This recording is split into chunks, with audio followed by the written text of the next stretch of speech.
BreckenridgePreps.com. I'm Evan Wren, and this is the Countdown to Two-A-Days series, our daily look at an area football team and the key questions we'll be answering about that team in our August 20th preseason preview here at Big Country Preps. I'm with my partner, Dan Youngblood, via Zoom. And Dan, tonight we're talking about the Breckenridge Buckaroos. Yeah, and this is a Breck squad that's coming off a rough 1-9 season last year, but they do have some talent back. They've got 17 of their 29 Lettermen returning, including 8 starters on both sides of the football. So solid experience there. But anytime you're coming off a one-win season, you know you're going to have some questions to answer, and we'll talk about a few of the biggest here in just a few minutes. But they will have some experience to lean on, and it's going to be interesting to see how that plays out for them this year. Right before we speak about Breckenridge, we need to remind you folks to please hit the subscribe button on YouTube. It's free. And then hit that little bell, please. And then you'll get notifications each and every time that Dan and I post a video there. And with that, Dan, the big questions surrounding Breckenridge, go ahead and fire first. Yeah, and I think the first one kind of touches on what I mentioned right at the outset is that experience. So this is a team that does have some guys back who got some valuable varsity experience last year. You're talking about 8 kids on both sides of the football that got varsity starting experience. That's a really good number to start with. My question is, can they turn that experience they gained last year into better results this year? Can they get back into the playoff picture this year after a rough one win season? So I'm just interested to see how you've got 17 kids back who played a lot of varsity football last year. You've got kids up from a successful JV team. I'm just interested to see if they can turn the experience gained last year in kind of a little bit of a rough time for the varsities anyway. If they can turn that into more wins this year and get themselves back into the postseason, which I know where Breckenridge wants to be. My question might be unanswerable because it's going to depend on a little bit of luck or maybe a lot of luck. There's not a lot of big personnel with Breckenridge. This is not a team that has a ton of big guys. They've got a limited number of guys that are 220 plus, and they need to keep those guys healthy through a very difficult. And you've seen this non-district portion of their schedule. The Buckaroos never face a row of cupcakes ever. They always face a strong non-district schedule, and this year is no exception. And they're going to have to keep those big guys healthy through that tough portion if they want to challenge, for a good playoff seed in the second half of the season.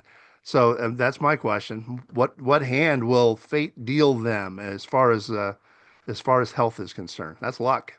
Yeah, it is. And I think that is a big one because I think that the depth up front will be a big issue for them.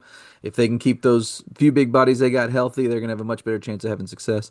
My last question is we talked about the big bodies, the guys on the line for them on both sides and kind of how important they're going to be.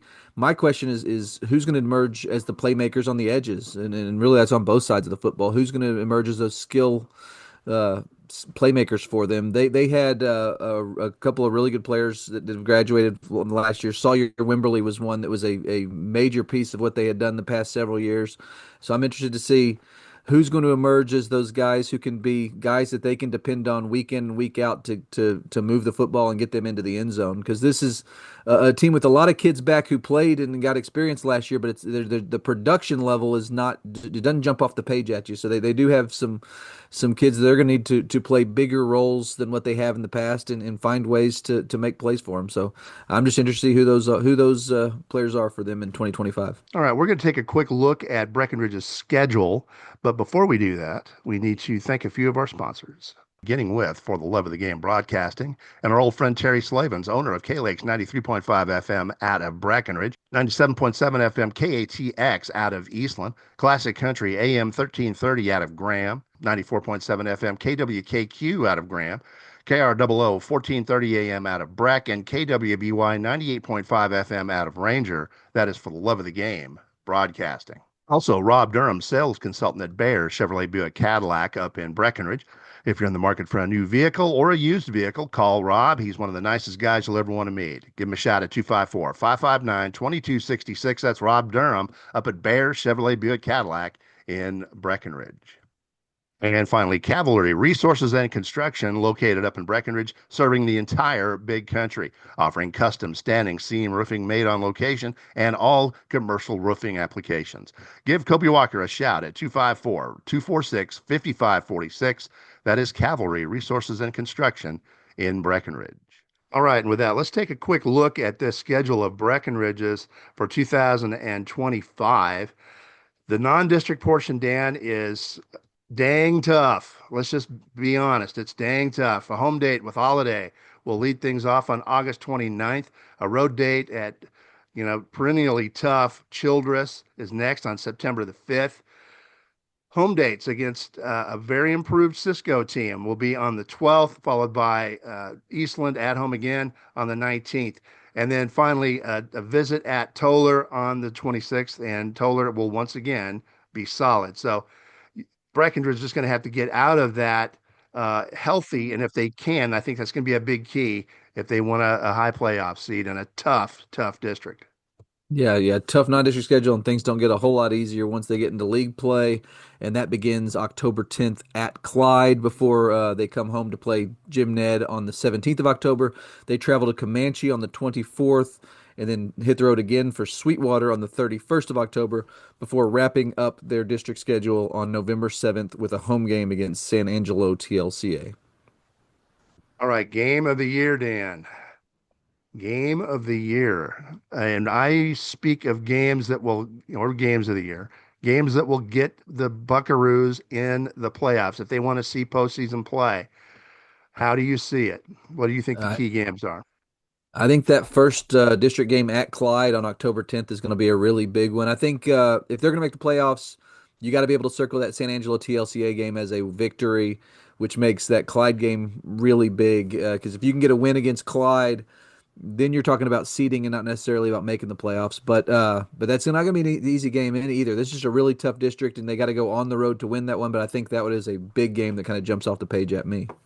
If they if they beat Clyde, making postseason, a lot of the pressure is off. Then they can go into that tough stretch with Jim Ned, Comanche, and Sweetwater. Uh, Playing with house money, as so to speak, and just take three shots at them. They would be a heavy favorite against TLCA, of course, but I think right off the bat, I agree with you. If they beat Clyde in that home that district opener on the road, they're going to be in good shape to see postseason play, as assuming they're healthy. Yeah. So I agree with you. And one thing I think could be interesting that may play in Breckenridge's favor, and we've talked about this in the past with that program, they schedule so tough in the non-district. This is a team that is no stranger to making the playoffs with 3 or 4 wins and then winning a game or two in the playoffs because they're so battle tested and they don't get down by non-district losses. They don't get knocked down by those because they've had experience playing these really tough opponents and understanding that you're going to benefit in the long run from playing those. So I'm interested to see if maybe Breckenridge can have one of those classic seasons, or maybe they finish 3-7 or 4-6, but end up being a tough out once the playoffs start. We've seen it before. Mm. I've seen them start 0-5 in a tough non-district, Yeah.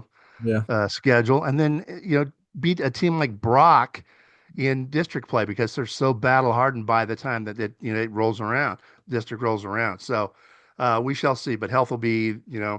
the big thing. No question.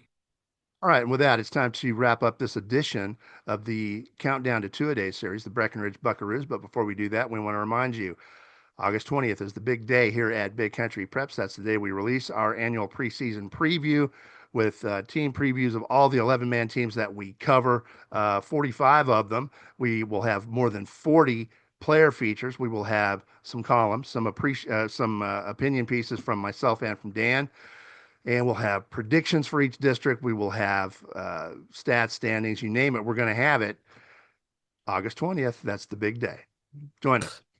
In the meantime, thank you for joining us for this episode of our Countdown to Two-A-Day series, and make sure you come back tomorrow when we take a look at the Clyde Bulldogs here at BigCountryPreps.com.